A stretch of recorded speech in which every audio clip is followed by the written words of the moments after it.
DPR minta masyarakat di NTT tetap waspada.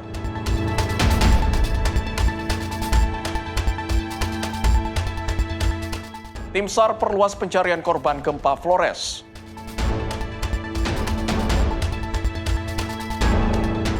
Kemensos salurkan bantuan 4,52 miliar pasca gempa NTT. Pasukan Israel dirikan pos pemeriksaan di Suriah.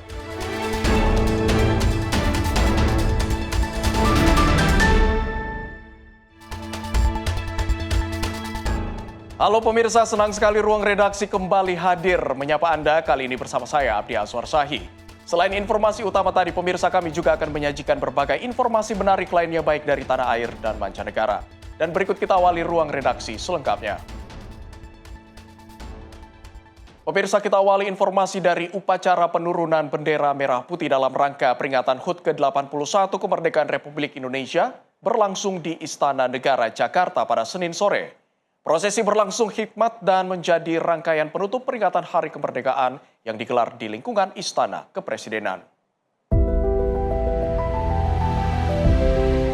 Presiden Prabowo Subianto memimpin upacara penurunan bendera merah putih HUT ke-81 Republik Indonesia di Istana Merdeka, Jakarta. Rangkaian upacara penurunan bendera merah putih dimulai pada pukul 16 waktu Indonesia Barat. Prabowo tampak mengenakan beskap berwarna coklat, kemudian terdapat rangkaian melati yang mengalungi lehernya. Pada upacara penurunan bendera ini, turut dihadiri Wakil Presiden Gibran Rakabuming Raka, Ketua MPR Ahmad Muzani, Ketua DPR Puan Maharani, dan Ketua DPD Sultan Bakhtiar Najamuddin. Tim pasukan pengibar bendera pusaka yang mengemban tugas pada penurunan bendera adalah tim Indonesia Adil Makmur. Dalam formasi utama, Nelce Deliana Insjowi Werimon, perwakilan Provinsi Papua, dipercaya sebagai pembawa bendera merah putih. Pelajar SMA Negeri 8 Jayapura tersebut mengemban salah satu tugas penting dalam prosesi penurunan Sang Merah Putih di halaman Istana Merdeka. Sementara itu posisi cadangan pembawa baki dipercayakan kepada Ismi Ulfaida, putri asal Provinsi Sulawesi Barat, yang merupakan siswi sekolah rakyat. Agenda berlanjut dengan prosesi kirap pengembalian bendera pusaka dan teks proklamasi. Sejumlah Purna Paskibraka 2025 dipercaya membawa bendera merah putih dan naskah teks proklamasi dalam prosesi tersebut. Tugas tersebut dilakukan oleh Nindya Eltsani Fawas dari Provinsi Jambi. Nindya merupakan siswi SMA N2 Kota Sungai Penuh, kelahiran Padang 27 Juni 2009. Adapun naskah teks proklamasi pada prosesi pengembalian dibawa oleh Bianca Alesia Kristabella Lantang dari Sulawesi Utara. Bianca merupakan siswi SMA Lentera Harapan Tomohon dan lahir di Manado pada 28 Februari 2009. Tim redaksi Sinpo TV melaporkan. Sementara itu, kemerdekaan bukan hanya warisan sejarah, melainkan amanah yang harus terus diwujudkan. Kepala Bakom Republik Indonesia M. Kodari mengajak jadikan momentum HUT ke-81 RI sebagai penguat optimisme untuk terus membangun bangsa.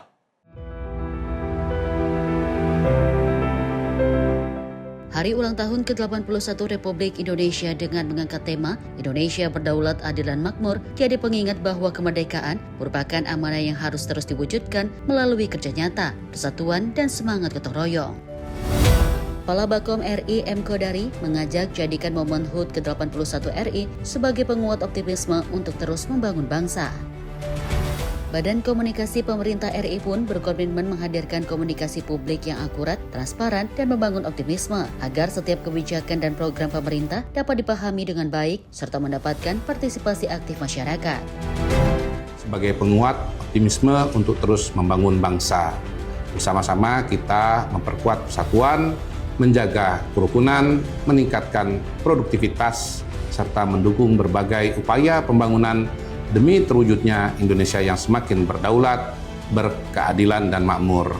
Badan Komunikasi Pemerintah RI akan terus berkomitmen menghadirkan komunikasi publik yang akurat, transparan, dan membangun optimisme, sehingga setiap kebijakan dan program pemerintah dapat dipahami dengan baik, serta mendapat partisipasi aktif dari seluruh masyarakat. Tim redaksi Sinpo TV melaporkan. Pemirsa, pemandangan unik dan penuh semangat kemerdekaan terlihat di Kampung Negla, Desa Sindang Sari, Kecamatan Ciledug, Kabupaten Garut, Jawa Barat. Bendera merah putih dengan panjang kurang lebih 700 meter membentang mengikuti ruas jalan dalam rangka menyambut dan memperingati HUT ke-81 kemerdekaan Republik Indonesia.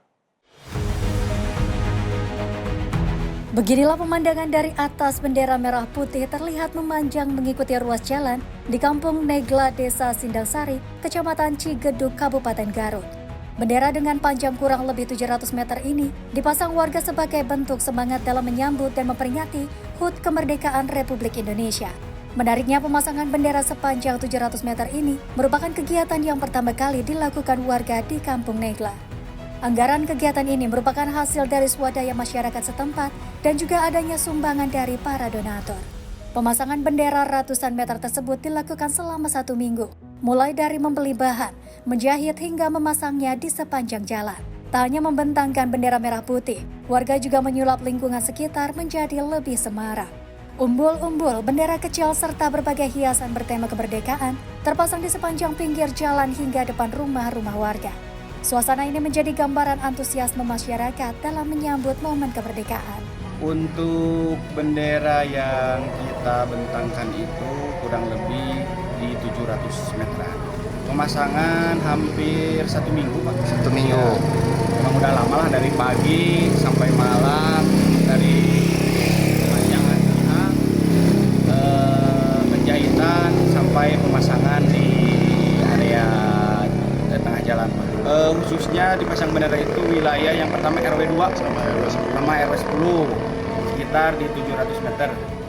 Kalau untuk di wilayah Kecamatan Cigedug mungkin pertama kalinya di sini. Melalui kegiatan ini, warga juga berupaya menghidupkan semangat gotong royong sekaligus menanamkan rasa cinta tanah air. Bendera merah putih yang membentang sepanjang jalan ini pun menjadi simbol kebersamaan warga dalam memeriahkan HUT ke-81 kemerdekaan Republik Indonesia. Dari Garut, Jawa Barat, Dindin Ahmad Saputra, Sinpo TV melaporkan.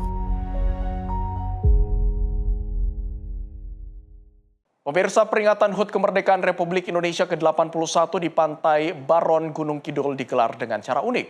Pengibaran bendera merah putih dilakukan 3 personel paskibraka yang harus berenang melawan ombak menuju tongkang di tengah perairan. Peringatan HUT kemerdekaan Republik Indonesia ke-81 digelar dengan cara unik di berbagai daerah. Salah satunya di Pantai Baron, Kapanewon, Tanjung Sari, Gunung Kidul, Yogyakarta. Hampir 2.000 peserta memadati kawasan Laguna Pantai Baron. Mereka terdiri dari pelajar, warga, personel Basarnas, dan berbagai elemen masyarakat lainnya.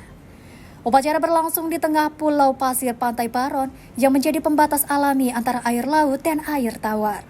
Pemandangan pantai dan laut lepas menjadi latar alam yang menghiasi jalannya upacara. Meski berada di kawasan pantai, peserta tetap mengikuti setiap rangkaian upacara dengan khidmat. Barisan peserta terlihat rapi, sementara semangat nasionalisme terpancar saat merah putih akan dikibarkan. Bendera merah putih dikibarkan oleh 3 personil paskibraka kelurahan. Untuk mencapai titik pengibaran, mereka harus berenang menembus air dan melawan ombak sebelum kemudian menaiki tongkang di tengah perairan. Perjuangan para pengibar ini menjadi gambaran semangat yang tidak mudah menyerah. Hingga akhirnya bendera merah putih berhasil terbentang dan berkibar di tengah samudera disaksikan ribuan peserta. Dalam amanatnya, Gubernur Daerah Istimewa Yogyakarta menyampaikan apresiasi atas pelaksanaan upacara yang dikemas berbeda ini. Semangat mencintai NKRI dinilai semakin kuat ketika perjuangan mengibarkan sang merah putih dilakukan di tengah laut. Pantai Baron sendiri terlihat ramai dipadati peserta. Dengan langit terbuka, deburan ombak dan hamparan laut lepas, suasana peringatan kemerdekaan terasa semakin hikmat sekaligus membangkitkan semangat kebangsaan. Ceritanya kenapa ini dinamakan Pantai Baron, ada salah satu perwira Belanda yang bernama Baron, itu pernah mendarat di Pantai Baron. Kemudian ini direbut oleh warga masyarakat di sini, ya, penjajahan itu, dan akhirnya bisa dikalahkan, ya, perwira tadi oleh masyarakat Indonesia. Nah, perjuangan itulah kemudian kita menyelenggarakan upacara bendera di Pantai Baron. Kedepannya upacara ini dapat terselenggara lebih meriah lagi dengan melibatkan unsur yang lebih banyak lagi, karena upacara ini semuanya didanai dari dana keistimewaan Pemda Daerah Istimewa Yogyakarta. Pengibaran merah putih di tengah perairan ini tak sekedar menjadi rangkaian upacara, namun juga menjadi pesan bahwa semangat kemerdekaan dapat dikibarkan di mana saja, termasuk di tengah laut dengan perjuangan dan semangat gotong royong. Tim Liputan Sinpo TV melaporkan. Pemirsa, dalam rangka memperingati hari ulang tahun ke-81 kemerdekaan Republik Indonesia, Sambung Batik di Gulurejo Lenda Kabupaten Kulon Progo mempersembahkan kado spesial berupa karya batik sepanjang 8,1 meter. Batik dengan ornamen Garuda emas tersebut mengusung tema merajut dan membangun kebinekaan Indonesia.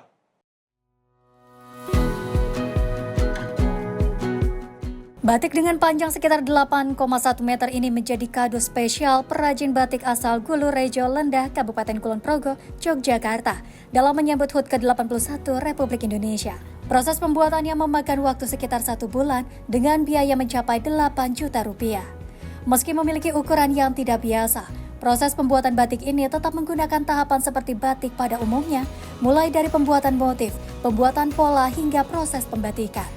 Bagi Sembung Batik, karya sepanjang 8,1 meter ini bukan sekedar karya seni, namun juga menjadi pesan untuk terus menjaga persatuan di tengah perbedaan yang ada. Kita dari Sembung Batik itu pengen memberi suatu kado spesial untuk Hari Kemerdekaan Republik Indonesia yang tepatnya di 17 Agustus 2026 ini. Nah, ini kebetulan ulang tahun yang ke-81, kita bikin karya 8,1 meter dengan tema kita merajut, membangun kebinekaan dan juga kebersatuan masyarakat Indonesia. Jangan saling menyalahkan, jangan saling tuduh, jangan saling sikat, saling cokot. Nah, ini kita wujud karya dari Sembung Batik ini pengen Indonesia itu bersatu, pengen Indonesia itu makmur, pengen Indonesia itu maju. Nah, dari itu kita setiap tahun pasti akan ada kado yang spesial. Apapun situasi yang ada saat ini, kita akan kemas dalam sebuah karya warisan budaya Republik Indonesia, yaitu sebuah batik. Karya tersebut turut mendapat apresiasi dari pemerintah Kabupaten Kulon Progo. Wakil Bupati Kulon Progo Ambar Purwoko menyebut, karya ini menjadi salah satu wujud semangat masyarakat dalam menyambut Hari Kemerdekaan. Hari ini kami hadir di Sembung Batik ini tentunya kita mengapresiasi, kami dari pemerintah mengapresiasi apa yang sudah dilakukan oleh pengrajin batik yang tentunya pada hari ini mereka dengan semangatnya menyongsong Hari Kemerdekaan Republik Indonesia yang ke-81. Tadi kita menyaksikan langsung, tadi ada pembatikan totalnya 8.100 cm atau 8,1 meter. Yang tentunya logo ada di dalam, tadi disampaikan, di situ adalah harapan-harapan Indonesia untuk menjadi negara yang hebat, berdaulat, adil dan makmur. Melalui karya batik ini, Sembung Batik ingin menyampaikan pesan bahwa semangat kemerdekaan tak hanya dirayakan dengan upacara dan perlombaan, namun juga dapat diwujudkan melalui karya dan pelestarian budaya. Selembar batik sepanjang 8,1 meter ini pun menjadi simbol harapan agar Indonesia terus bersatu, berdaulat, makmur dan melangkah lebih maju dengan selalu menjaga kebinekaan. Dari Yogyakarta, jurnalis Sinpo TV melaporkan.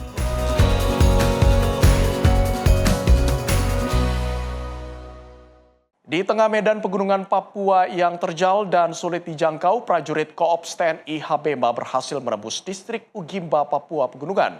Kehadiran prajurit menjadi momentum bersejarah saat bendera merah putih untuk pertama kalinya berkibar di wilayah tersebut dalam peringatan HUT ke-81 kemerdekaan Republik Indonesia.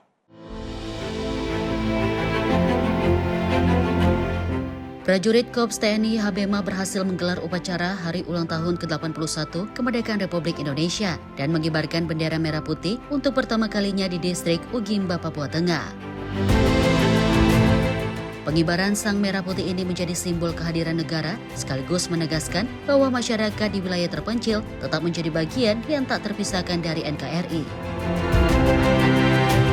Untuk mencapai distrik Ugimba, prajurit harus menempuh medan pegunungan yang terjal, hutan lebat, cuaca yang cepat berubah, serta suhu dingin yang dapat mencapai 5 derajat Celcius. Kehadiran prajurit di wilayah ini tidak hanya untuk menjalankan tugas pengamanan, tetapi juga membangun komunikasi dan interaksi dengan masyarakat yang selama ini bertahun-tahun mengalami keterbatasan akses terhadap kehadiran negara. Prajurit Korps TNI HBMA terus melakukan patroli dan pemantauan, sekaligus memastikan kondisi wilayah tetap aman dan kondusif. Dengan momentum 17 Agustus ini yang merupakan hari kemerdekaan bangsa kita, terkhusus nanti untuk saudara-saudara kita yang berada di Ugimba yang selama belasan tahun hidup dalam situasi yang tidak sepenuhnya kondusif, bisa segera membangun kembali, bisa segera beraktivitas kembali, dan yang selama ini terisolir juga bisa segera dibuka. Kami kemarin mendengar cerita dari beberapa kepala kampung, kepala distrik, bahwa di Ugimba ini dulunya ramai. Di aktivitas masyarakat, juga ada sekolah SD. Bahkan Ugimba ini sudah melahirkan juga beberapa putra-putra terbaiknya. Ada yang menjadi pilot, dokter, guru, pegawai. Sangat disayangkan dengan situasi selama belasan tahun ini, pendidikan sekolah sudah tidak ada, sudah dibakar. Kemudian juga ada kantor kesehatan juga sudah dibakar. Jadi harapan dengan momentum 17 ini, mari kita kehadiran negara, khususnya melalui Korps TNI HBMA bersama pemerintah daerah tentunya dan kewilayahan nantinya bisa kembali membangun Ugimba dengan kita berikan rasa aman sehingga bisa membuka ruang untuk kesejahteraan masyarakat Ugimba khususnya maupun wilayah Intan Jaya pada umumnya. Keberadaan TNI di wilayah tersebut diharapkan dapat mendukung terciptanya kondisi keamanan sehingga masyarakat dapat kembali menjalankan aktivitas sosial, adat, dan kehidupan ekonomi dengan lebih aman. Jihan Nabila, Sinpo TV, melaporkan. Sementara itu pemirsa, sebanyak 8 helikopter gabungan TNI dan Polri tampil melakukan atraksi terbang beriringan serta mengibarkan bendera merah putih di langit Jakarta dalam rangkaian peringatan HUT ke-81 Republik Indonesia. Kibaran sangsaka di udara bebas ini menjadi simbol keteguhan kedaulatan bangsa, sekaligus menambah kemeriahan puncak peringatan HUT ke-81 kemerdekaan Republik Indonesia. 8 helikopter dari TNI, Angkatan Udara, dan Polri melakukan atraksi dalam rangkaian upacara peringatan detik-detik proklamasi atau Hari Ulang Tahun ke-81 RI di langit Istana Merdeka Jakarta Pusat pada Senin pagi. Suasana di sekitar Monumen Nasional mendadak bergurumuh dan dipenuhi sorak-sorai histeris warga. Tak kalah helikopter milik TNI Angkatan Udara melintas gagah membawa bendera merah putih berukuran raksasa. Helikopter tersebut membentuk formasi dengan membawa bendera merah putih berukuran besar. Atraksi tersebut juga sekaligus menandai dimulainya upacara detik-detik proklamasi kemerdekaan Indonesia. Sejumlah tamu yang hadir langsung terlihat antusias melihat atraksi di langit Istana Merdeka tersebut. Usai atraksi tersebut, upacara pun segera dilangsungkan. Total ada sebanyak 81 armada TNI Angkatan Udara yang dikerahkan dalam rangkaian upacara tahun ini. Tim redaksi Sinpo TV melaporkan. Pemirsa, siswa Sekolah Rakyat bersama Paduan Suara dan Orkestra Gita Bahana Nusantara atau GBN mempersembahkan lagu Hari Merdeka pada upacara peringatan detik-detik proklamasi kemerdekaan Republik Indonesia di Istana Kepresidenan Jakarta pada 17 Agustus 2026. Para siswa Sekolah Rakyat mengenakan seragam berwarna merah putih. Persembahan lagu Hari Merdeka turut memeriahkan upacara peringatan detik-detik proklamasi kemerdekaan Republik Indonesia di Istana Merdeka Jakarta pada Senin 17 Agustus 2026. Persembahan tersebut dibawakan oleh siswa Sekolah Rakyat bersama Paduan Suara dan Orkestra Gita Bahana Nusantara atau GBN. Dalam penampilannya, para siswa Sekolah Rakyat mengenakan seragam berwarna merah putih. Dalam penampilan tersebut, kolaborasi Paduan Suara dan Orkestra membawakan lagu nasional Hari Merdeka, ciptaan Hussein Mutahar dengan aransemen musik megah. Penampilan para siswa yang membawa bendera merah putih menambah semarak suasana peringatan HUT ke-81 kemerdekaan Republik Indonesia. Tim redaksi Sinpo TV melaporkan.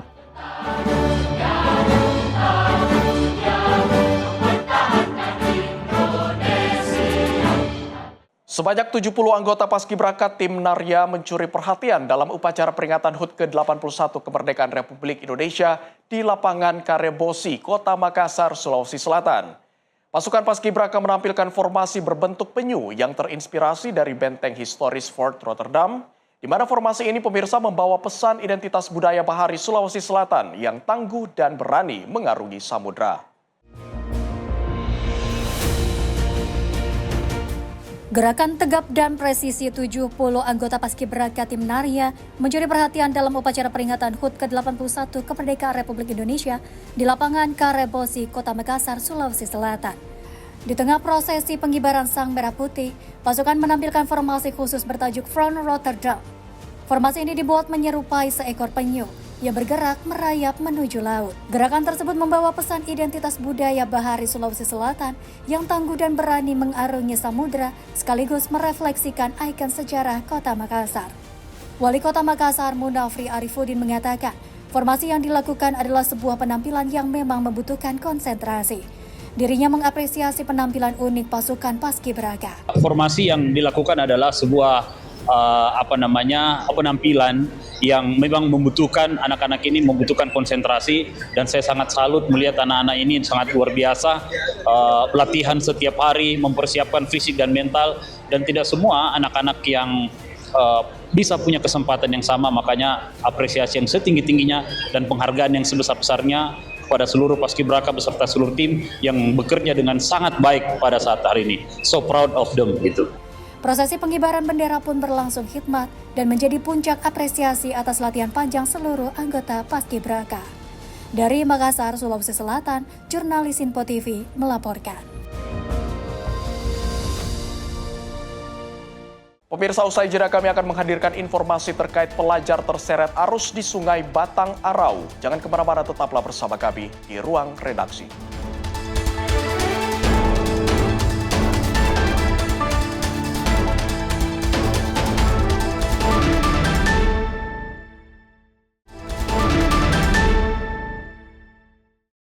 Terima kasih pemirsa, Anda masih bersama kami dalam Ruang Redaksi. Pemirsa, setelah dilakukan pencarian selama 2 hari, tim SAR gabungan berhasil menemukan seorang pelajar yang sebelumnya dilaporkan terseret arus di Sungai Batang Arau, Kota Padang, Sumatera Barat. Korban ditemukan dalam kondisi meninggal dunia.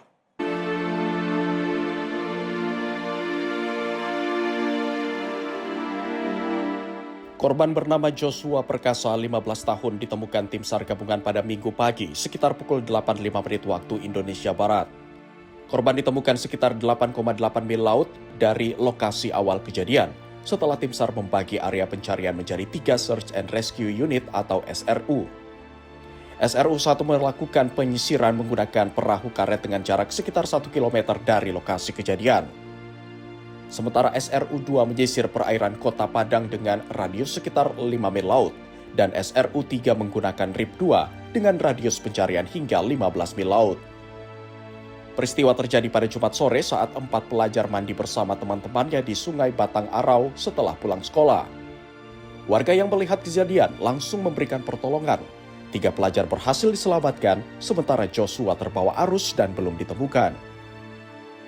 Setelah ditemukan, jenazah Joshua dievakuasi menuju posko dan selanjutnya dibawa menggunakan ambulans ke RSUP Dr. M. Jamil Padang untuk penanganan lebih lanjut.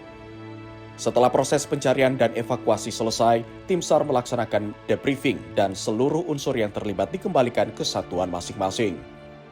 Tim redaksi Info TV melaporkan. Sementara itu, operasi pencarian dan pertolongan korban gempa bermagnitudo 7,7 di Flores, Nusa Tenggara Timur terus dimaksimalkan. Tim SAR gabungan memperluas area pencarian di 3 kabupaten terdampak untuk memastikan tidak ada korban yang belum tertangani.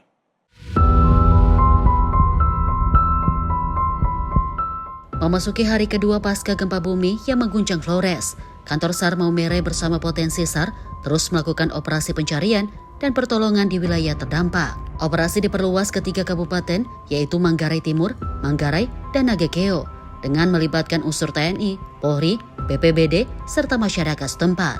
Kepala Basarnas Marsikal Madya TNI Muhammad Syafi'i tiba di Pulau Flores untuk memantau langsung penanganan darurat dan memastikan operasi SAR berjalan optimal.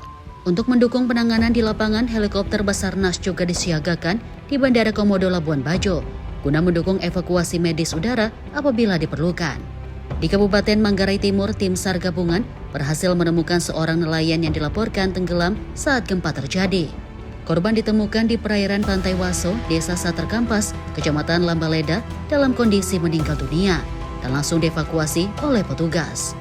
Sementara itu, penyisiran darat terus dilakukan di sejumlah wilayah terdampak di Kabupaten Manggarai dan Nagekeo dengan radius pencarian hingga 6,3 km. Dari hasil penyisiran hingga Minggu siang, belum ditemukan adanya penambahan korban meninggal dunia. Tim SAR gabungan terus melakukan pemantauan untuk memastikan tidak ada warga yang masih membutuhkan pertolongan. Berdasarkan data terbaru hingga Minggu sore, jumlah korban meninggal dunia akibat gempa tercatat sebanyak 51 orang. Sementara 132 orang lainnya mengalami luka berat maupun luka ringan. Total korban terdampak yang telah terdata mencapai 188 orang. Data tersebut masih bersifat dinamis dan akan terus diperbarui sesuai hasil pendataan di lapangan. Operasi pencarian dan pertolongan akan terus dilakukan dengan menyesuaikan perkembangan situasi dan hasil evaluasi tim SAR gabungan di wilayah terdampak. Tim redaksi Sinpo TV melaporkan. Pemirsa, seorang pria yang diduga pengemudi mobil online ditemukan tewas dalam kondisi kaki terikat di area perkebunan tebu Desa Bulu Cina, Kecamatan Hamparan Perak, Kabupaten Deli Serdang, Sumatera Utara. Sebelum ditemukan meninggal dunia, korban dikabarkan pergi dari rumah untuk mencari penumpang. Warga di perkebunan tebu Jalan Besar Bulu Cina Dusun 14 Keranian Lama Kecamatan Hamparan Perak Deli Serdang dihebohkan dengan penemuan mayat Kamis 13 Agustus 2026 subuh. Korban diketahui berinisial RA, warga Jalan Banten Baru, Kampung Lalang, Kecamatan Sunggal, Deli Serdang, Sumatera Utara. Saat ditemukan, korban dalam posisi terlentang mengenakan celana pendek warna biru dan berkaus putih. Dua kaki korban juga dalam kondisi terikat tali. Petugas Inafis Polres Pelabuhan Belawan melakukan olah TKP dan mengevakuasi jasad korban. Jasad korban kemudian dibawa ke RS Bayangkara Medan untuk menjalani otopsi guna mengetahui penyebab kematiannya. Menurut warga, Tabal, jasad korban pertama kali ditemukan oleh seorang anak pencari rumput di areal perkebunan tebu pada Kamis subuh sekitar pukul 05.00 WIB. Warga juga sempat melihat mobil warna putih melintas di ruas jalan melaju dengan kecepatan tinggi. Ada mobil putih keluar dari situ gitu toh. Jam berapa? Dia mau ngambil anggota jam 5 pagi. Amin. Ya udah didatangi juga tadi kami. Saksi ya? Sama Pak Polisi berapa orang? 5 kalau nggak salah. Oh, udah 5 polisi. Pertama kali yang jumpa jasad itu siapa, Pak? Anak mun sayur katanya ngarit rumput. Terus Pak? Itu toh katanya dengar kabar itu. Pakai kaos apa dia? Kaos kurung putih, celana biru. Terikat ya? Pikir anak sekolah. Sebenarnya dia bawa motor kurasa di cara di begal ya kan. Mau diminta motornya kurasa. Sementara itu, Kasubdit 3 Jatan Ras Polda Su saat konfirmasi mengatakan saat ini tim gabungan Direktorat Polda Sumut dan Polres Belawan masih melakukan penyelidikan. Sejumlah saksi telah dimintai keterangannya sebagai saksi. Dari Medan, Sumatera Utara, jurnalis Sinpo TV melaporkan.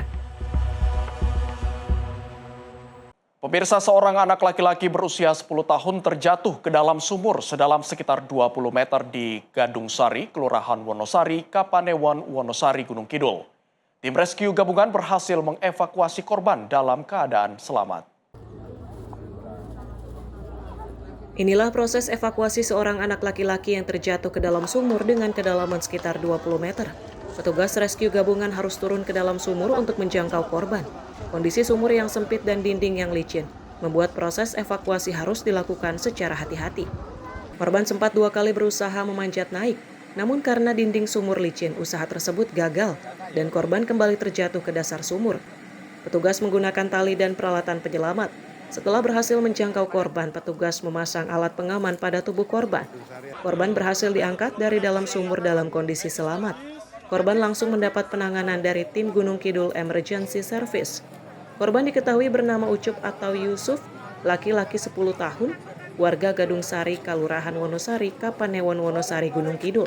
Peristiwa terjadi Minggu pagi, sekitar pukul 10.45 waktu Indonesia Barat. Saat itu korban tengah bermain bersama teman-temannya di sekitar lokasi. Ada temennya, terus ini tetangganya itu dengar ada yang minta tolong gitu. Nah, ada yang minta tolong, terus ini siapa loh? Nah, itu ternyata ada anak di sumur itu. Nah, terus yang itu loh, Hanan itu, yang baju hijau itu ke rumah. Itu kan temennya, tahu rumahnya itu. Nah, terus ada anak saya, terus ke sini. Prosesnya cukup lancar, tidak ada kendala. Dan alhamdulillah anaknya juga masih kondisi sadar, jadi kita bisa komunikasi di bawah, dan waktu kita belum turun pun masih bisa diarahkan. Alhamdulillah semua aman. Dua kali dia dari atas terjun itu tenggelam ke dasar, dia merangkak naik karena posisi sadar, terus posisi menunggu agak lama, katanya hampir setengah jam lebih, terus tangannya nggak betah, dia turun lagi dan naik lagi, naik sampai kita datang, kita tolong. Setelah berhasil dievakuasi, korban selanjutnya dibawa ke RSUD Wonosari untuk mendapatkan pemeriksaan dan penanganan medis. Dari Gunung Kidul, Daerah Istimewa Yogyakarta, jurnalis Info TV melaporkan. Pemirsa, aparat kepolisian membubarkan aksi tawuran remaja di Kota Makassar, Sulawesi Selatan. 9 remaja berhasil diamankan, 1 diantaranya kedapatan membawa busur dan ketapel.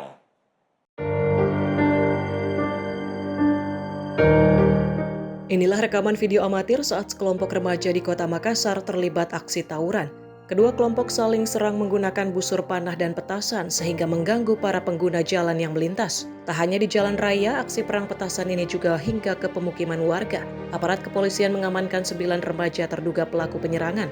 Petugas juga menyita barang bukti berupa 1 buah busur panah, 1 ketapel, serta 2 unit sepeda motor. Sebagian besar remaja yang ditangkap masih di bawah umur. Selanjutnya para pelaku dan barang bukti digiring ke Mapolsek Panakukang untuk pemeriksaan lebih lanjut. Kami telah menerima dari Intelmob Polrestabes yang telah mengamankan 5 orang remaja yang diduga akan melakukan penyerangan di depan Migacuan Petarangi. Ini mereka ini rata-rata dari mana aja mereka? Dari 2 wilayah, yaitu dari Makassar sendiri dan dari Kabupaten Goa. Ketika prosesnya saat sudah diproses? Kami telah melakukan pembinaan dan pendataan serta memanggil orang tua atau wali untuk mengetahui bahwa perbuatan anaknya diduga akan melakukan penyerangan atau geng motor. Saat ini aparat kepolisian masih mendalami motif penyerangan dan eksistensi pelaku lain yang terlibat. Polisi juga mengimbau para orang tua agar lebih mengawasi pergaulan anak-anak mereka, agar kejadian serupa tidak terulang. Dari Makassar, Sulawesi Selatan, jurnalis Info TV melaporkan. Pemirsa, Badan Nasional Penanggulangan Bencana atau BNPB mempercepat penyaluran bantuan logistik untuk mendukung penanganan darurat pasca gempa bumi bermagnitudo 7,7 yang mengguncang wilayah Nusa Tenggara Timur. Bantuan tersebut dikirim untuk memenuhi kebutuhan dasar masyarakat terdampak termasuk warga di Kabupaten Sika. BNPB telah memobilisasi logistik dan peralatan penanganan darurat dari gudang logistik BNPB di Flores Timur untuk diserahkan kepada pemerintah Kabupaten Sika dan segera didistribusikan kepada masyarakat terdampak gempa bumi. Berdasarkan data BNPB per 16 Agustus 2026, bantuan yang telah diserahkan meliputi 5 unit tenda pengungsi, 146 tenda keluarga ukuran 4x4 meter, 200 kasur lipat, 400 tikar, serta 400 selimut. Selain itu, BNPB juga menyalurkan 300 paket sembako, 100 paket perlengkapan anak, 10 genset, 100 perlengkapan pembersih, 5 tang air, serta peralatan light tower dan pengisi daya. BNPB memastikan seluruh bantuan tersebut dikirim dalam kondisi utuh, baik dan lengkap saat diserahkan kepada pemerintah Kabupaten Sika. 50.000 paket sembako. Untuk sorti pertama itu sudah terkirim dan sampai 4.925 paket dan saat ini sedang didistribusikan melalui Posko Labuan Bajo itu 3.200 paket, Manggarai Timur 550 paket, dan Nagekio serta Ngada masing-masing 505 paket dengan rincian Sika 1.000 paket dan MD 725 paket. Sorti kedua akan dikirimkan sore ini sudah terbang pukul 15.00 dengan jumlah 45.075 paket. Semua ini tentu saja atensi Bapak Presiden untuk benar-benar bisa meringankan beban saudara kita yang terdampak bencana. Lebih lanjut, BNPB bersama seluruh unsur penanganan bencana akan terus memantau perkembangan situasi dan kebutuhan masyarakat di wilayah terdampak. Dukungan logistik dan peralatan juga akan terus dimobilisasi secara cepat untuk memperkuat proses tanggap darurat dan memenuhi kebutuhan warga terdampak gempa di Nusa Tenggara Timur. Dari Nusa Tenggara Timur, tim redaksi Sinpo TV melaporkan. Sementara itu, pemirsa, jumlah korban meninggal dunia akibat gempa bumi magnitudo 7,7 di Nusa Tenggara Timur terus bertambah. Data sementara BNPB menyebut 47 orang meninggal dunia dan ratusan rumah mengalami kerusakan. BNPB merilis kerusakan rumah akibat gempa NTT tersebar di 7 kabupaten dan kota terdampak. Atas hal tersebut, BNPB bersama pemerintah daerah pun terus melakukan validasi dan verifikasi data kerusakan di lapangan. Langkah ini dilakukan untuk memastikan data terdampak akurat sekaligus mempercepat penyaluran bantuan perbaikan rumah bagi warga terdampak. Bahkan di tengah proses penanganan itu, aktivitas gempa masih terjadi. BNPB mencatat sebanyak 995 kali gempa susulan atau aftershock masih terjadi, dengan 46 diantaranya dirasakan oleh masyarakat. Kondisi tersebut membuat sejumlah warga masih memilih bertahan di posko pengungsian, baik posko mandiri maupun posko terpusat. Hingga hari ini, hari kedua, data dari daerah yang masuk ke BNPB untuk rumah rusak berat 8 unit. Tentu saja data ini masih berkembang, akan dinamis, dan sekali lagi kita akan melakukan percepatan dalam penghitungan dan verifikasi serta validasi data ini supaya proses-proses yang berkaitan dengan administrasi nantinya baik dari warga terdampak yang memiliki hak untuk mendapatkan dukungan perbaikan rumah rusak dari pemerintah bisa kita segerakan. Untuk pengungsian, saat ini tim di lapangan termasuk juga para menteri yang kami sudah masuk di 7 kabupaten kota terdampak maupun pengungsian mandiri, supaya data ini nanti benar-benar bisa merepresentasikan kondisi real di lapangan. Dari Nusa Tenggara Timur, tim redaksi Sinpo TV melaporkan. Operasi pencarian dan penyelamatan terus dilakukan setelah gempa bermagnitudo 7,7 mengguncang Nusa Tenggara Timur. Data sementara menyebut ribuan warga mengungsi dan sejumlah wilayah masih sulit dijangkau akibat longsor dan jalan terputus. Rekaman udara memperlihatkan kerusakan bangunan yang meluas di wilayah Kabupaten Nagekeo, Nusa Tenggara Timur. Kerusakan disebabkan oleh gempa dengan magnitudo 7,7 yang terjadi pada Sabtu pagi dengan pusat gempa berada di laut dekat Nagekeo pada kedalaman sekitar 15 km. Personel Basarnas terlihat menurunkan bantuan dan berkoordinasi dengan warga di lokasi pengungsian serta menembus akses jalan yang sulit untuk menjangkau masyarakat terdampak. Gempa menyebabkan lebih dari 100 orang mengalami luka-luka. Hingga hari Minggu, 9.290 warga tercatat berada di lokasi pengungsian, di mana sekitar 500 orang diantaranya mengungsi di wilayah Nagekeo. Proses evakuasi masih berlangsung di sejumlah wilayah, namun tanah longsor, jalan yang terputus, serta gangguan komunikasi menjadi kendala dalam menjangkau masyarakat yang terisolasi. Direktur Kesiapsiagaan Basarnas, Nur Isrodin Mukhlisin, mengatakan personel tambahan dan dukungan udara telah dikerahkan untuk memperkuat operasi penanganan bencana. Basarnas juga telah mengerahkan 1 helikopter yang tiba di Bandara Ngurah Rai. Sementara drone mulai diaktifkan dan diterjunkan ke sejumlah wilayah terdampak sejak 16 Agustus. TNI turut mengerahkan personel dan peralatan untuk mendukung operasi. Sedangkan Polri menyiapkan 260 personel untuk memperkuat pencarian, evakuasi, layanan medis, serta identifikasi korban. Tim redaksi Sinpo TV melaporkan.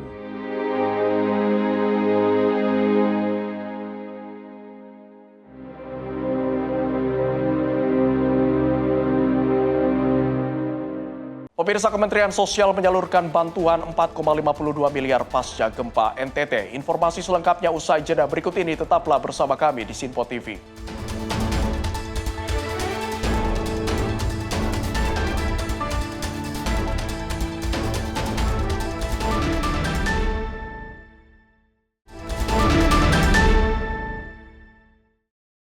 Pemirsa, Anda masih bersama kami dalam ruang redaksi. Pemirsa, Kementerian Sosial terus bergerak menangani dampak gempa bermagnitudo 7,7 yang mengguncang Nusa Tenggara Timur pada hari Sabtu 15 Agustus 2026. Kemensos mengerahkan tagana dan menyalurkan bantuan logistik senilai 4,52 miliar rupiah untuk memenuhi kebutuhan dasar warga terdampak.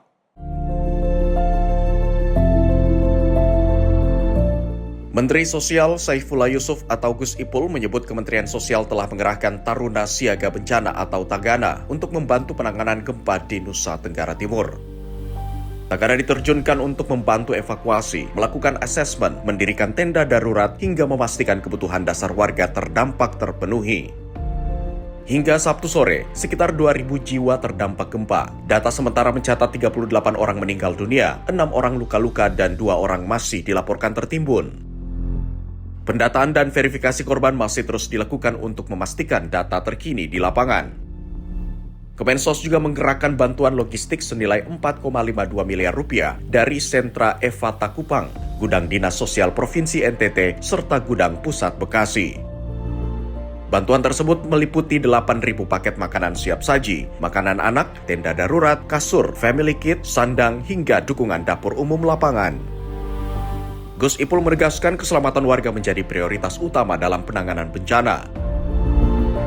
Pemerintah memastikan korban segera tertangani, para pengungsi mendapat perlindungan dan kebutuhan dasar masyarakat terdampak dapat terpenuhi. Hingga kini, BNPB, Tim SAR, BPBD, TNI Polri, relawan, serta masyarakat setempat terus berkoordinasi dan bergerak melakukan evakuasi, serta memberikan layanan dasar bagi warga terdampak gempa. Tim redaksi Sinpo TV melaporkan. Wakil Ketua DPR Saan Mustafa meminta masyarakat di wilayah Nusa Tenggara Timur untuk tetap waspada jika terjadinya gempa susulan. Saan menilai kewaspadaan bagi masyarakat tersebut penting untuk kesigapan jika terjadinya gempa susulan.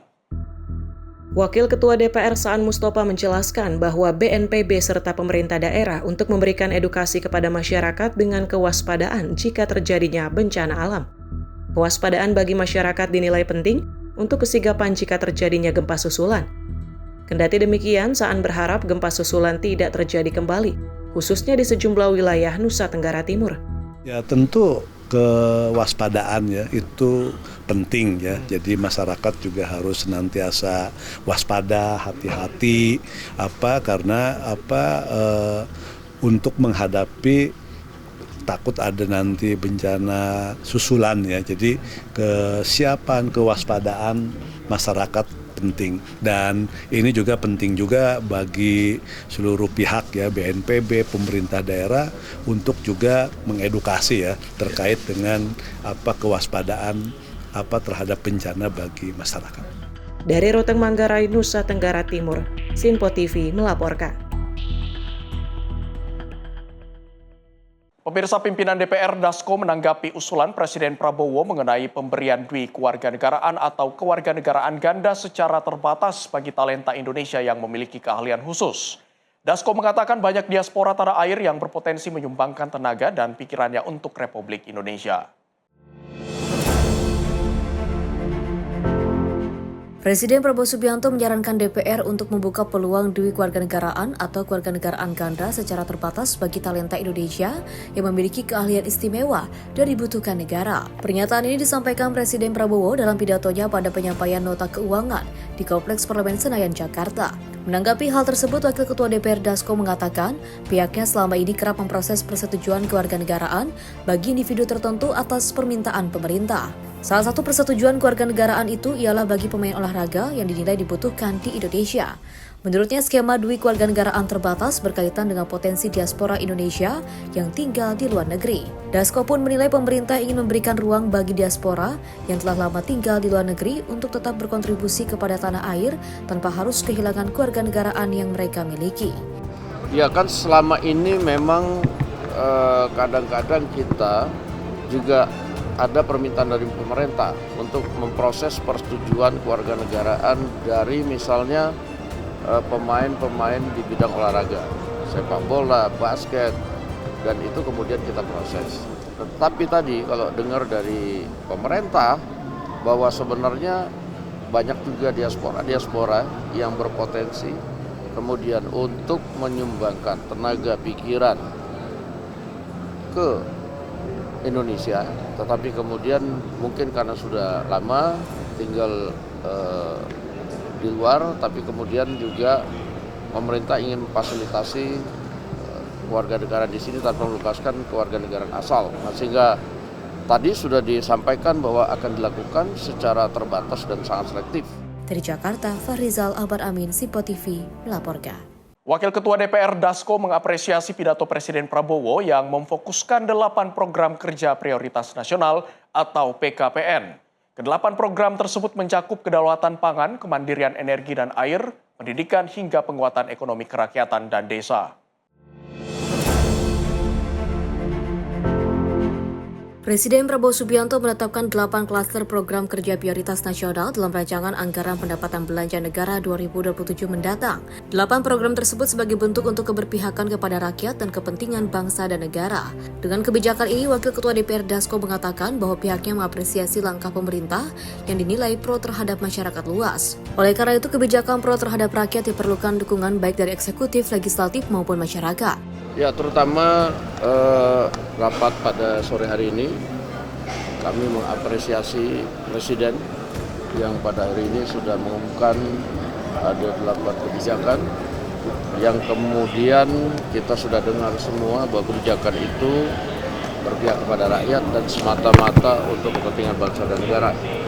Nah, tadi kita lihat bahwa semua anggota DPR mengapresiasi dan Presiden meminta dukungan kepada Dewan Perwakilan Rakyat dan seluruh rakyat Indonesia untuk mendukung 8 program yang tadi sudah disampaikan.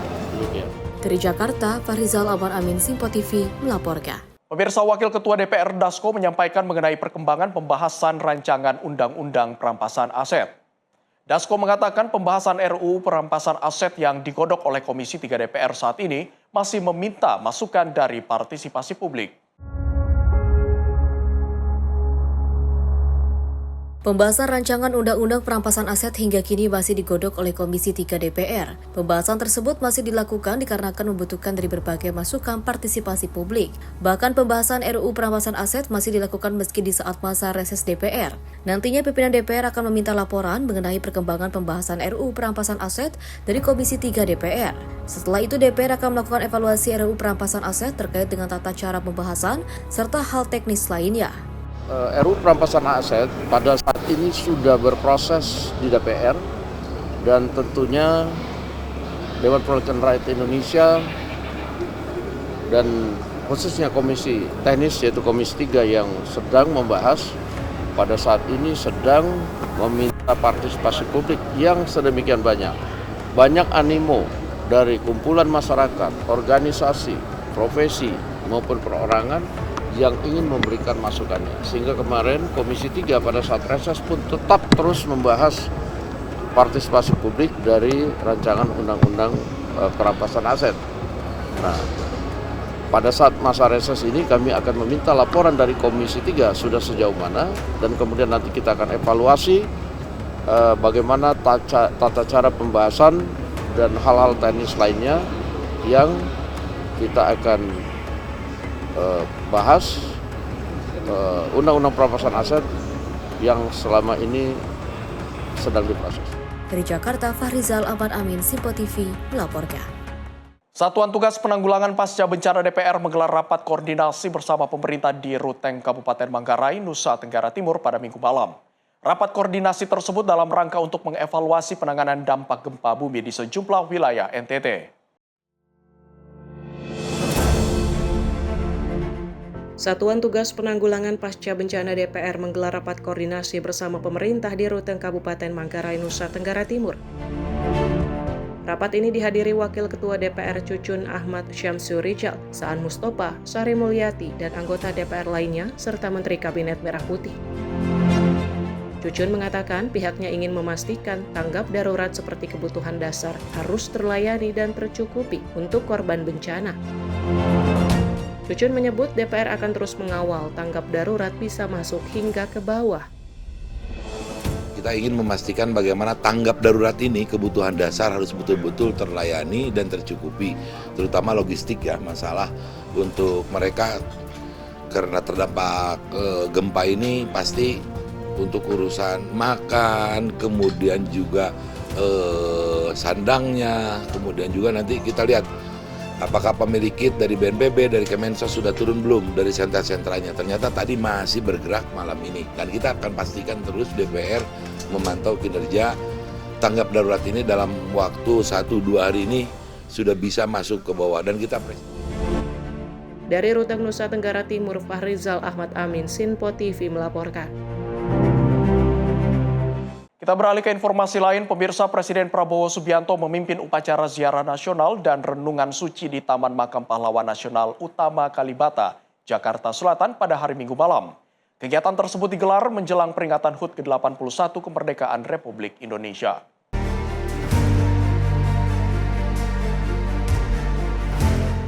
Upacara dimulai menjelang tengah malam. Presiden Prabowo selaku pemimpin ziarah bersama Wakil Presiden Gibran Rakabuming Raka memasuki area upacara untuk mengikuti prosesi penghormatan kepada para pahlawan. Prabowo kemudian meletakkan karangan bunga di tugu makam pahlawan. Prosesi dilanjutkan dengan mengheningkan cipta untuk mengenang jasa dan pengorbanan para pahlawan yang telah gugur, mempertahankan kemerdekaan, serta kehormatan bangsa Indonesia. Mengheningkan cipta, mulai.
Suasana hikmat terlihat saat seluruh peserta mengikuti penghormatan kepada arwah para pahlawan. Penghormatan dipimpin komandan pasukan dan diikuti para peserta dengan sikap sempurna. Sejumlah pejabat negara turut hadir, diantaranya pimpinan MPR, DPR, dan DPD, para menteri dan wakil menteri Kabinet Merah Putih, pimpinan lembaga pemerintah, serta unsur TNI dan Polri. Keluarga pahlawan nasional juga turut hadir dalam upacara tersebut. Ziarah nasional dan renungan suci menjadi bagian dari rangkaian peringatan HUT ke-81 kemerdekaan RI. Momen ini sekaligus menjadi pengingat bagi seluruh elemen bangsa bahwa kemerdekaan yang dinikmati saat ini merupakan hasil perjuangan dan pengorbanan para pahlawan. Tim redaksi Sinpo TV melaporkan. Sementara itu, Presiden Prabowo menyampaikan 4 pedoman dalam memimpin Indonesia. Pedoman tersebut mencakup konstitusi, kepentingan nasional, rakyat, dan generasi mendatang.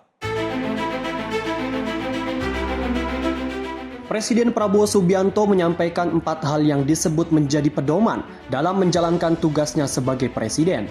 Pernyataan tersebut disampaikan dalam pidato kenegaraan di hadapan MPR RI serta sidang bersama DPR RI, DPD RI Jumat 14 Agustus 2026. Presiden Prabowo menyampaikan pedoman pertama adalah menjalankan ketentuan Undang-Undang 1945, sedangkan pedoman kedua berkaitan dengan menjaga kepentingan nasional dan mengelola kekayaan negara untuk kepentingan masyarakat. Ia menyebut kedua hal tersebut menjadi bagian dari arah pemerintahannya. Sementara itu, pedoman ketiga adalah upaya mengatasi berbagai kesulitan yang dihadapi masyarakat dalam waktu sesingkat-singkatnya. Adapun pedoman keempat menekankan pertimbangan terhadap kepentingan generasi mendatang dalam setiap kebijakan pemerintah. Pertama, kami bekerja untuk menjaga dan melaksanakan perintah-perintah Undang-Undang Dasar Negara Republik Indonesia tahun 1945. Hal ini termasuk menjaga dan mengelola dengan sebaik-baiknya kekayaan bangsa Indonesia agar dapat sepenuhnya dimanfaatkan untuk kemakmuran seluruh rakyat Indonesia. Kami bekerja untuk mengatasi kesulitan rakyat dalam waktu yang sesingkat-singkatnya. Kami selalu berorientasi kepada kepentingan rakyat dan kepentingan anak-anak mereka dan cucu-cucu mereka. Tim redaksi Sinpo TV melaporkan. Presiden Prabowo Subianto menargetkan pertumbuhan ekonomi sebesar 6% pada akhir 2026. Target tersebut muncul setelah Prabowo menyebut pertumbuhan ekonomi tertinggi pada kuartal dan semester pertama. Ini adalah pertumbuhan kuartal pertama dan pertumbuhan semester pertama tertinggi dalam 13 tahun terakhir ini. Presiden Republik Indonesia Prabowo Subianto menargetkan ekonomi Indonesia pada akhir 2026 dapat tumbuh hingga 6%. Hal ini didukung oleh beberapa pencapaian pada semester pertama 2026. Namun Prabowo menegaskan pertumbuhan ekonomi dan investasi bukan menjadi tujuan akhir, melainkan kesejahteraan rakyat menjadi tujuan utama. Prabowo menilai pertumbuhan ekonomi yang tinggi namun tidak dirasakan oleh sebagian besar masyarakat, terutama kalangan masyarakat menengah ke bawah, sama saja tidak bermanfaat. Oleh karena itu, Prabowo tidak ingin ada masyarakat yang terlantar dan tidak sejahtera karena tidak merasakan dampak dari pertumbuhan ekonomi yang tinggi. Ekonomi kita pada kuartal pertama tahun 2026 tumbuh 5,61%. Dan pada semester pertama tahun 2026 tumbuh 5,45%. Ini adalah pertumbuhan kuartal pertama dan pertumbuhan semester pertama tertinggi dalam 13 tahun terakhir ini. Dengan kebijakan-kebijakan yang tepat,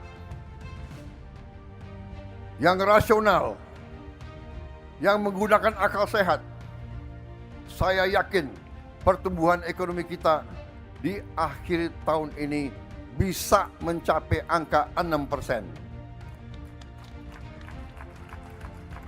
Tetapi saya tegaskan di hadapan majelis ini, bagi saya pertumbuhan dan investasi bukan tujuan akhir.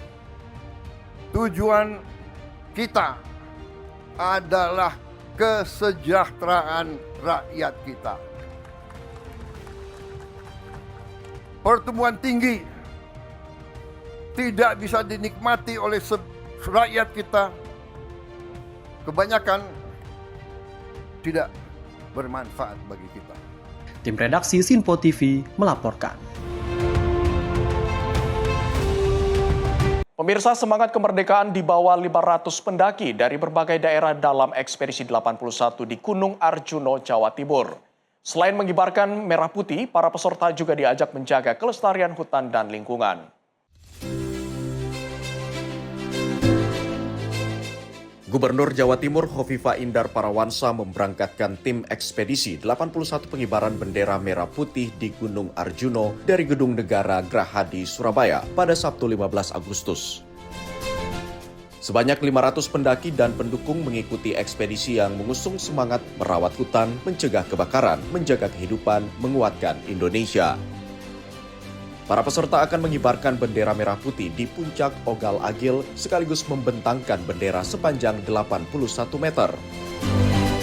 Pemberangkatan diawali dengan penyerahan bendera merah putih oleh Gubernur Hovifah kepada 9 perwakilan peserta dari berbagai unsur, mulai dari TNI Polri, pecinta alam, pramuka, pelajar, mahasiswa, relawan, media, hingga dunia usaha. Peserta ekspedisi tidak hanya berasal dari Jawa Timur, tetapi juga datang dari 16 provinsi di Indonesia. Selain pengibaran bendera, kegiatan diisi dengan penanaman pohon fikus dan cemara gunung, pemasangan papan imbauan pencegahan kebakaran, serta pembersihan jalur pendakian. Gunung Arjuno dengan ketinggian 3.339 meter di atas permukaan laut merupakan salah satu penyangga ekologi penting di Jawa Timur. Melalui ekspedisi ini semangat kemerdekaan diharapkan tak hanya terwujud dalam pengibaran bendera, tetapi juga dalam upaya menjaga hutan dan lingkungan untuk generasi mendatang. Tim redaksi Sinpo TV melaporkan.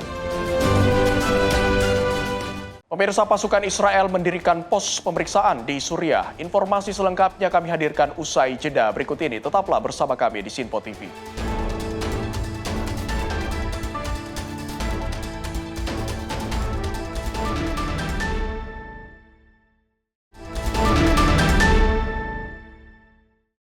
Terima kasih pemirsa, Anda masih bersama kami dalam ruang redaksi. Pemirsa, pasukan Israel mendirikan pos pemeriksaan sementara di Desa Saida Al-Golan, Pedesaan Quneitra, Suriah Selatan. Sejumlah warga dihentikan dan diperiksa sebelum pasukan Israel melanjutkan pergerakannya di wilayah tersebut.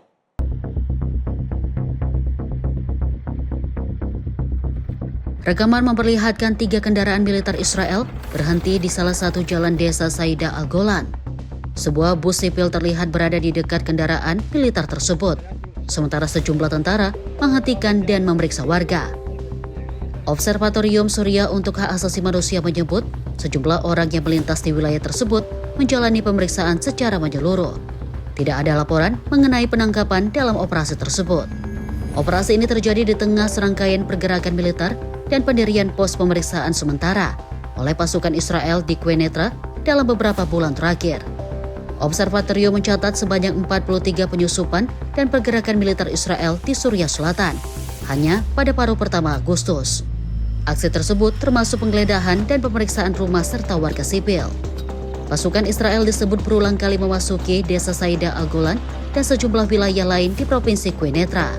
Awal bulan ini, sejumlah kendaraan militer Israel juga dilaporkan melintasi desa yang sama. Sejumlah operasi lain di Quneitra turut melibatkan pendirian pos pemeriksaan sementara, disertai pemeriksaan terhadap warga.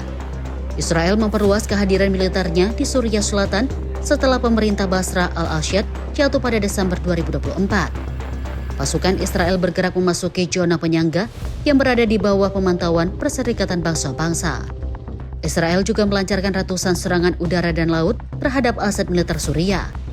Israel menyatakan serangan dilakukan untuk menghancurkan senjata strategis agar tidak jatuh ke tangan pihak yang dianggap sebagai ancaman. Setelah pergantian kekuasaan di Damaskus, Ahmad al-Shara kemudian ditunjuk sebagai Presiden Transisi Suriah. Tim redaksi Sinpo TV melaporkan.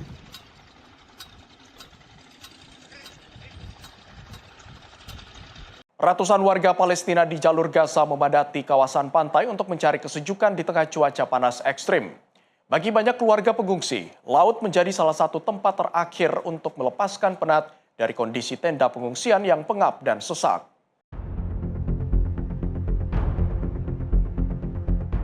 Rekaman pada hari Jumat waktu setempat memperlihatkan suasana pantai Gaza yang dipenuhi warga. Sejumlah keluarga terlihat duduk di bawah payung pantai, sementara anak-anak bermain air dan warga lainnya berenang di tepi laut. Bagi banyak warga, pantai menjadi tempat untuk mencari udara segar dan melupakan sejenak beratnya kehidupan di tengah pengungsian. Seorang warga menyebut suhu panas di dalam tenda sangat menyiksa. Menurutnya, tidak mudah bertahan di dalam tenda selama 5 menit tanpa merasakan panas yang menyengat. Warga lain mengatakan laut memberikan sedikit kelegaan meskipun mereka tetap menghadapi risiko pencemaran air dan ancaman serangan. Menurut warga setempat, kondisi yang berkepanjangan membuat banyak orang mengalami kelelahan mental dan tekanan psikologis yang berat. Sementara itu, Departemen Meteorologi Palestina memperkirakan suhu udara pada hari itu berada di atas rata-rata musiman. Akibat kondisi tersebut, garis pantai Mediterania menjadi salah satu ruang terbuka yang masih dapat dimanfaatkan warga untuk mencari kesejukan. Meski demikian, kekhawatiran terhadap kualitas air laut yang tercemar masih menjadi perhatian bagi banyak keluarga yang berkunjung ke pantai. Tim redaksi Sinpo TV melaporkan.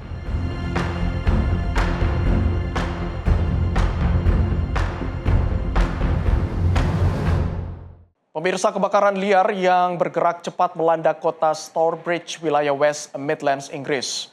Akibatnya 19 rumah hangus terbakar dan belasan bangunan lain mengalami kerusakan. Warga yang kembali ke lokasi pun dihadapkan pada puncak kehancuran dan lahan yang hangus terbakar.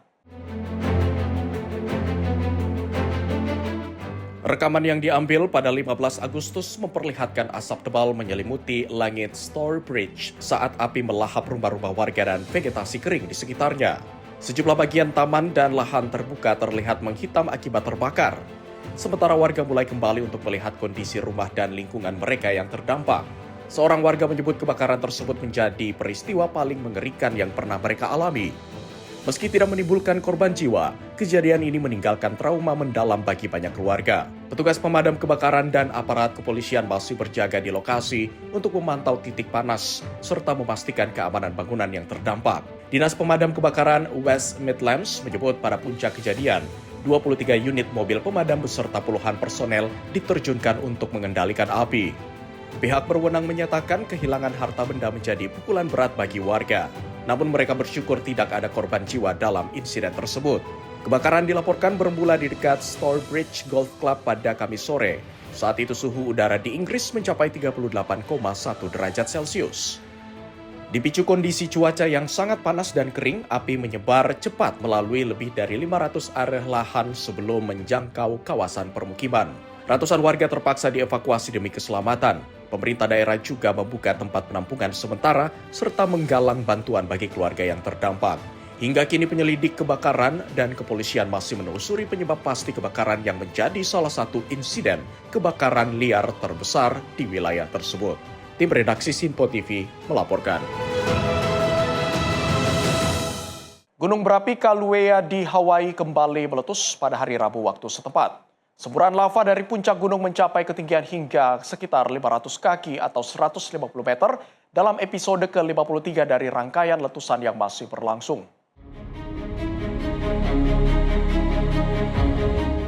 Rekaman yang dirilis otoritas setempat menunjukkan lava menyembur dari kawah Halemaumau dengan aliran lava menyebar di dasar kawah. Letusan dimulai sekitar pukul 15.45 waktu setempat pada 12 Agustus dan juga semburan dari Van Utara mencapai ketinggian maksimum sekitar 500 kaki atau 150 meter.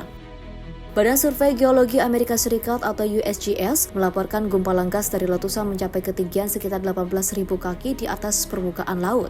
Lava yang keluar kemudian menutup sebagian dasar kawah Halemaumau.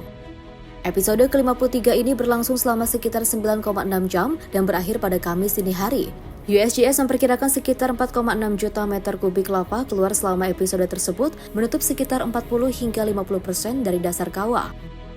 Kilauea telah mengalami letusan secara episodik di puncaknya sejak Desember 2024. Pola letusan ditandai dengan jeda di antara semburan saat tekanan magma kembali meningkat di bawah Halemaumau. Para ilmuwan memperkirakan aktivitas semburan lava berikutnya masih mungkin terjadi dalam beberapa hari hingga pekan mendatang. Sementara itu, aktivitas gunung terus dipantau untuk mengantisipasi perubahan kondisi erupsi. Tim redaksi Sinpo TV melaporkan. Pemirsa, Kepolisian Nasional Ekuador menyita sekitar 370 kg kokain yang disembunyikan di dalam kompartemen rahasia sebuah truk. Kendaraan tersebut ditemukan di sekitar Gua Negro Tulcan, Provinsi Carqui, dekat perbatasan Ekuador dengan Kolombia.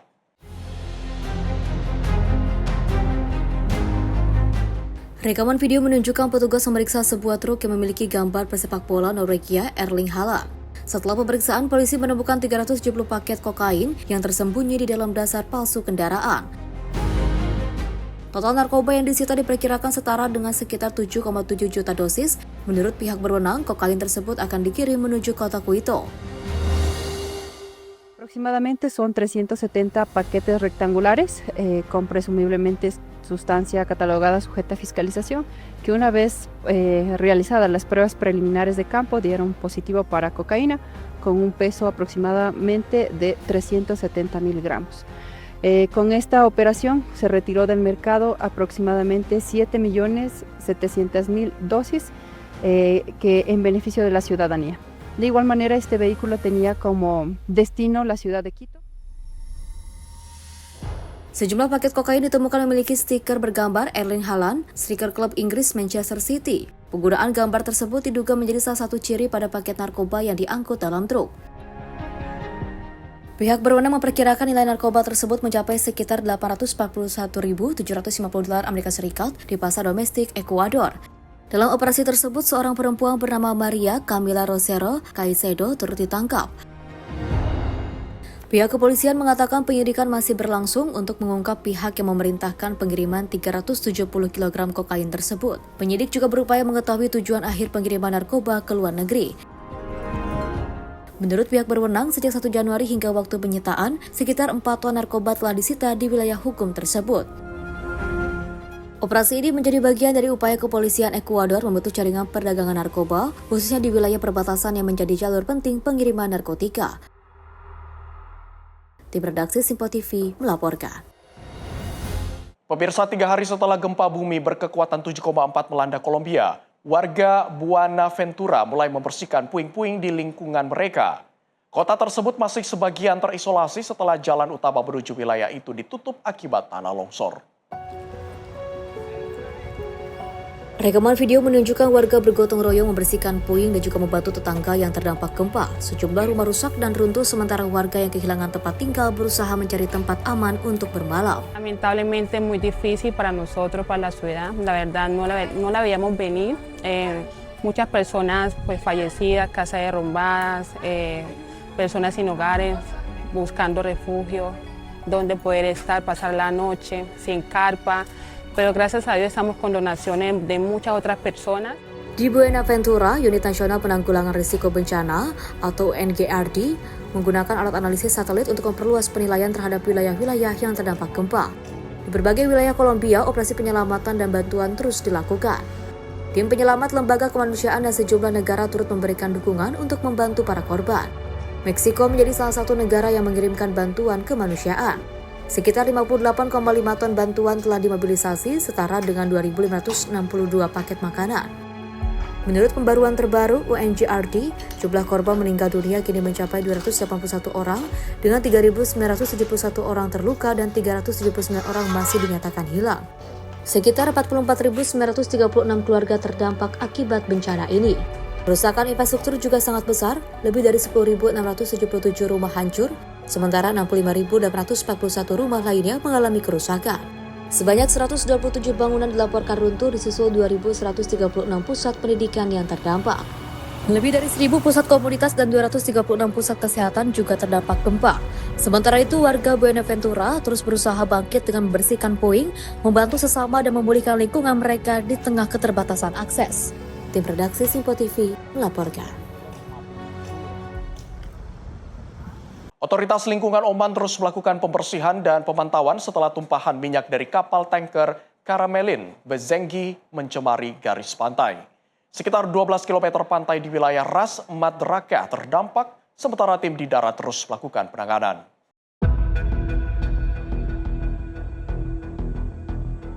Rekaman yang dirilis pada hari Minggu waktu setempat memperlihatkan sejumlah tim membersihkan tumpahan minyak di sepanjang garis pantai. Rekaman udara menggunakan drone juga memperlihatkan bercak hitam akibat polusi minyak yang membentang di sepanjang pesisir. Otoritas lingkungan Oman menyebut sekitar 12 km pantai di wilayah Ras Madraka tercemar minyak dan saat ini tengah ditangani oleh tim di lapangan. Otoritas juga memastikan tidak ditemukan adanya pencemaran yang signifikan di lokasi lain. Hasil pemantauan resmi menunjukkan tumpahan minyak tidak mencapai pantai Pulau Masirah. Sementara itu, terkait tumpahan minyak di lepas pantai, otoritas menyebut data pemantauan dan pemodelan terbaru menunjukkan tumpahan masih bergerak di jalur yang teramati. Tumpahan minyak diketahui bergerak ke arah tenggara menuju wilayah lepas pantai Masira dan selanjutnya ke laut lepas. Pergerakannya terus dipantau dengan mempertimbangkan kondisi laut dan cuaca. Kapal tanker Karamelin Bezengki kandas di Pulau Alkiblia yang merupakan bagian dari Kepulauan Haleniat pada 30 Juni. Kapal tersebut dikabarkan terombang-ambing selama beberapa pekan setelah ledakan menyebabkan kapal kehilangan fungsi operasional. Pusat Informasi Fusion Angkatan Laut India untuk kawasan Samudra Hindia melaporkan kapal tanker berbendera Kamerun tersebut mengalami ledakan di ruang mesin, yang kemudian disusul kebocoran dan masuknya air ke dalam kapal. Insiden tersebut terjadi pada 6 Juni lalu, sekitar 115 mil laut di timur laut Al-Mukalla, Yaman. Tim redaksi Sinpo TV melaporkan.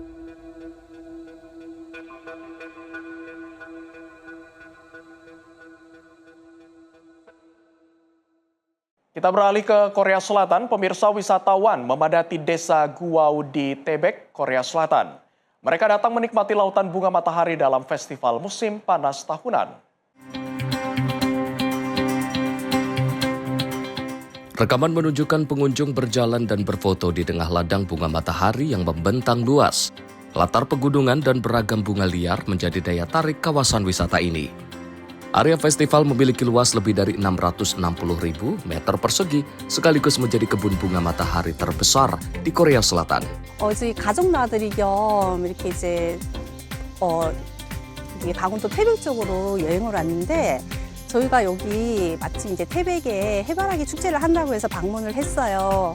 와서 보니까 일상생활에서 잠시나마 벗어나서 이렇게 해바라기를 보면서 많은 또 힐링을 하면서 갑자기 몸과 마음과 모든 게 이제 건강해진다는 느낌? 네, 그런 이제 하면서 잠시나마 일상에서 벗어나서 이렇게 힐링할 수 있다는 이런 장소가 있어서 너무 행복한 것 같아요. 네. Selain ladang bunga matahari, festival ini juga menampilkan lebih dari 300 jenis bunga liar.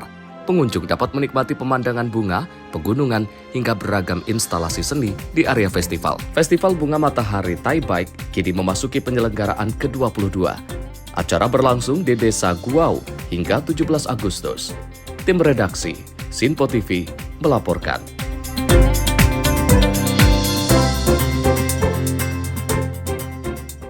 Pemirsa, bukan hanya manusia yang membutuhkan pakaian hangat saat cuaca dingin. 2 orangutan Sumatera di kebun binatang Moskow, Rusia terlihat mengenakan sweater dan rompi rajut untuk menjaga tubuh mereka tetap hangat di tengah penurunan suhu. 2 orangutan Sumatera bernama Capa dan Cava menjadi perhatian pengunjung kebun binatang Moskow karena penampilan mereka yang tidak biasa. Dalam rekaman yang dibagikan pihak kebun binatang, keduanya terlihat mengenakan pakaian hangat saat beraktivitas di dalam kandang. Cava tampak mengenakan sweater lengan panjang berwarna cerah dengan gambar penguin di bagian depan. Sementara Capa tampil dengan rompi rajut yang membantu menjaga suhu tubuhnya tetap stabil. Dalam salah satu momen menarik, Cava terlihat meminjam dan mengenakan rompi milik ibunya. Tingkah lucu keduanya pun menjadi daya tarik tersendiri bagi para pengunjung. Setelah bermain dan menyesuaikan pakaian yang mereka kenakan, Capa dan Cava kembali beraktivitas seperti biasa. Keduanya terlihat menikmati buah-buahan dan berinteraksi di dalam area kandang. Pihak kebun binatang menyebut pakaian hangat tersebut digunakan untuk membantu orang utan beradaptasi dengan kondisi cuaca yang lebih dingin dibandingkan habitat aslinya di hutan hujan tropis Sumatera. Orang utan Sumatera sendiri merupakan satu dari 3 spesies orang utan yang masih bertahan di dunia. Spesies ini masuk dalam daftar satwa yang sangat terancam punah akibat hilangnya habitat dan aktivitas perburuan liar. Dalam beberapa dekade terakhir, populasi orang utan Sumatera di alam liar terus menurun secara signifikan. Berbagai lembaga konservasi dunia pun terus mendorong upaya perlindungan dan penanganan untuk menjaga kelangsungan hidup spesies langka ini. Tim redaksi Sinpo TV melaporkan.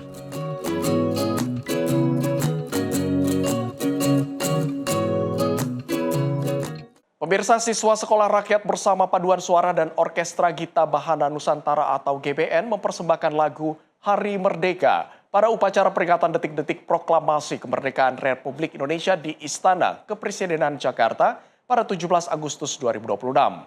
Para siswa Sekolah Rakyat mengenakan seragam berwarna merah putih. Persembahan lagu Hari Merdeka turut memeriahkan upacara peringatan detik-detik proklamasi kemerdekaan Republik Indonesia di Istana Merdeka, Jakarta pada Senin 17 Agustus 2026. Persembahan tersebut dibawakan oleh siswa sekolah rakyat bersama paduan suara dan orkestra Gita Bahana Nusantara atau GBN. Dalam penampilannya, para siswa sekolah rakyat mengenakan seragam berwarna merah putih. Dalam penampilan tersebut, kolaborasi paduan suara dan orkestra membawakan lagu nasional Hari Merdeka, ciptaan Hussein Mutahar dengan aransemen musik megah. Penampilan para siswa yang membawa bendera merah putih menambah semarak suasana peringatan HUT ke-81 kemerdekaan Republik Indonesia. Tim redaksi Sinpo TV melaporkan.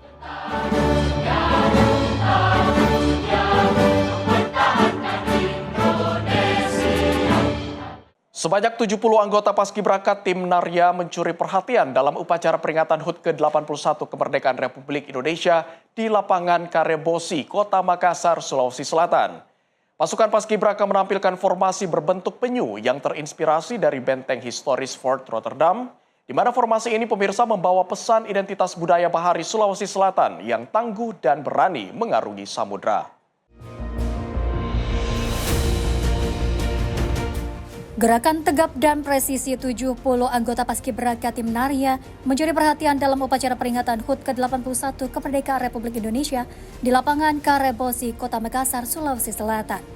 Di tengah prosesi pengibaran Sang Merah Putih, pasukan menampilkan formasi khusus bertajuk Front Rotterdam. Formasi ini dibuat menyerupai seekor penyu yang bergerak merayap menuju laut. Gerakan tersebut membawa pesan identitas budaya bahari Sulawesi Selatan yang tangguh dan berani mengarungi samudra, sekaligus merefleksikan ikon sejarah Kota Makassar. Wali Kota Makassar Munafri Arifudin mengatakan, formasi yang dilakukan adalah sebuah penampilan yang memang membutuhkan konsentrasi. Dirinya mengapresiasi penampilan unik pasukan Paskibraka. Formasi yang dilakukan adalah sebuah penampilan yang memang membutuhkan, anak-anak ini membutuhkan konsentrasi, dan saya sangat salut melihat anak-anak ini sangat luar biasa, latihan setiap hari, mempersiapkan fisik dan mental, dan tidak semua anak-anak yang bisa punya kesempatan yang sama, makanya apresiasi yang setinggi-tingginya dan penghargaan yang sebesar-besarnya kepada seluruh Paskibraka beserta seluruh tim yang bekerja dengan sangat baik pada saat hari ini. So proud of them gitu. Prosesi pengibaran bendera pun berlangsung hikmat dan menjadi puncak apresiasi atas latihan panjang seluruh anggota Paskibraka. Dari Makassar, Sulawesi Selatan, jurnalis Sinpo TV melaporkan.